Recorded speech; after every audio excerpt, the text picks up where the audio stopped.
La République démocratique du Congo est le deuxième pays d'Afrique par la taille, avec 2,3 millions de kilomètres carrés, et avec 80 millions d'habitants, c'est le quatrième par la population.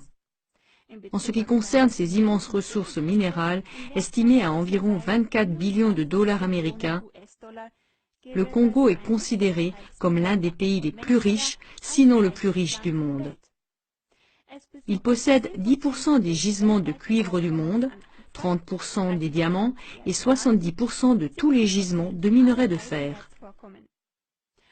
Mais surtout, on en extrait plus de 50% du cobalt requis dans le monde entier, le cobalt étant un minerai sans lequel, par exemple, serait inconcevable l'industrie électronique et toute l'industrie de l'armement d'aujourd'hui qui dépendent de cette dernière. Avec la production d'électricité de son fleuve, le Congo pourrait alimenter toute l'Afrique. Il souligne que la République démocratique du Congo est actuellement le plus grand fournisseur de cobalt du monde. Presque toutes les voitures, ordinateurs, téléphones portables ou autres appareils électroniques contiennent du cobalt du Congo. Mais malheureusement aussi tous les chars, avions, hélicoptères, fusées, navires de guerre, sous-marins, etc.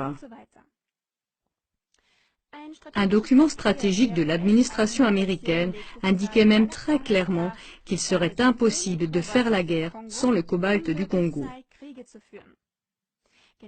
Mais c'est précisément ce qui, au milieu du siècle dernier, a placé le Congo dans la ligne de mire des intérêts de l'Empire américain, ce qui recouvre non seulement le gouvernement américain et son appareil militaire, mais surtout les grandes entreprises américaines, y compris la haute finance.